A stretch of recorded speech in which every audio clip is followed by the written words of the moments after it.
Hello, my name is Marcus Paget, and I'm here to explain to you why I feel pedophiles should be more punished severely for their crimes under the law. I'll be talking about why these current laws aren't serious enough, and why offenders should be punished more to the detrimental effect that they have on our society, or not only on our youth, but our society.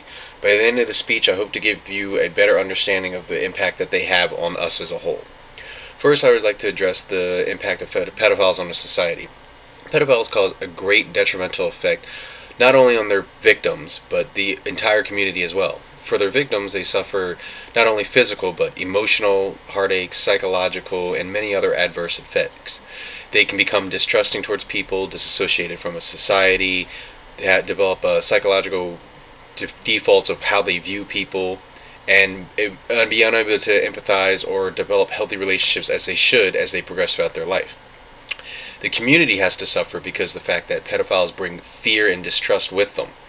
The problem is, even though they're registered and people know who they are, it creates a kind of just distrust, general distrust within the community itself, because you don't know whether your kids are safe or whether laws are being enforced or what the people are up to.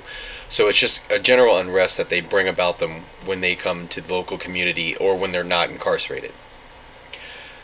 Now that I've given you a little bit of the understanding of the severity, I'd like to speak to the laws and punishments that govern these crimes. In 1996, President Clinton instituted Megan's Law, which requires sexual offenders to, or police, gives them the authority to let the community know that offenders are in their neighborhood. It's sad that it took till 1996 for a law like this to come into effect, but it now gives people a better chance of who they should be a little more aware of in their local community. By 2006, President Bush passed the Adam Walsh Child Protection Act, which put these offenders into more serious categories from Tier 1 to Tier 3, Tier 3 being the more serious of the offenders. The problem with this is, it also escalated the severity of crimes. Offenders generally only got maybe up to 10 years max before, whereas President Bush's law increased the incarceration range to 30 to life. According to Washington law, however, and many other states, offenders generally only get up to probably around 90 days, maybe to a few years. I personally feel that this is a downfall in the society, that they should be up to a minimum of 10 years max for the severity that their crime commits, mainly on our youth and the society as a whole. An ulterior punishment to this, like I stated for my opinion, would be to increase the amount that they are incarcerated. Like I said, 10 years minimum, no chance of parole, which should defrain them and defer them from committing further acts. Also, the fact that many people have brought up the fact of chemical castration, which is a monthly shock they would receive that lowers their testosterone count, which would make them less likely to commit the crimes. And through trials, they've found out that the reoccurrence rate would drop probably to about 5 to 10%, which would make our children and society a lot more safer.